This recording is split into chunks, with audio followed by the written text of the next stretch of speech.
They had announced that they had hired Paul Weiss, and I cooperated with that investigation, and I think it wound up as it should have. Let's talk a little bit more about Donald Trump. Take us inside that meeting where you guys basically tried to bury the hatchet. What did you say? What did you do? The actual meeting was off the record, so I don't want to get into the specific content, but I went over there, I walked in, and he gave me a nice greeting. He hugged me.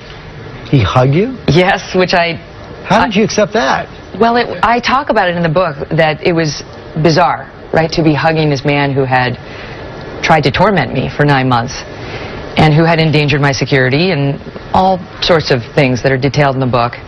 But I accepted it for the gesture it was, which I think was a goodwill gesture to try to say, if not, I'm sorry, then let's move on, which is what I was doing there. So I neither apologized to him, nor did he apologize to me. And after that meeting, which was very cordial, we discussed the state of the race. We did not discuss his 9-month campaign against me. We tabled that. But it just was a reset of sorts that worked for us. You also had a tough conversation with your daughter Yardley. She said she was afraid of him. So she's a recurring character in this book, as are all 3 of my children. But Yardley is amazing. And I talk about how a year ago, after I went to the Fortune Most Powerful Women's Conference, she said, "What is that?" I said, "Well, it's a gathering of really strong women who celebrate their accomplishments."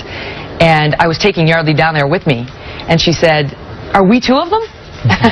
And then not quite a year later, she joined me at the presidential debate in Detroit, and that's when she told me she was afraid of Donald Trump. I had never revealed to her any of the things that Trump had done, President-elect Trump had done.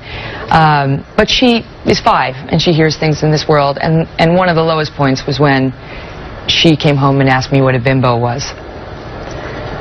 And I just thought, you know, the same girl who thought she was being honored at the Most Powerful Women's Conference had learned a new word, which was one of the low points of the year. I'll bet it was. So what's next for you? Publicly, everyone knows your contract is up next year. Can you stay at Fox after all this? Oh, sure. I mean, I can easily stay at Fox. I can go, hopefully, anywhere I want. I don't think anything that's happened this past year has limited that. I think Trump and I are, President-elect Trump, we're all getting used to saying that, are on better terms. And so I think he and I will be fine. And listen, I'm very grateful that Fox News has given me the 12 years I've had there and that they want me to stay. And in my opinion, the Murdochs who are running Fox News Channel now are honorable men who want to do what's right and have a great vision for Fox News. Do you want to stay? Well, I'm figuring that out, right? I mean, it's not really appropriate to discuss here with you, George. I'm on Good Morning America. But I'm figuring that out. You know, okay. As much as I love my job, I love those 3 little lives that my husband and I have brought into the world. And, I mean, this is my philosophy that I need to settle for more.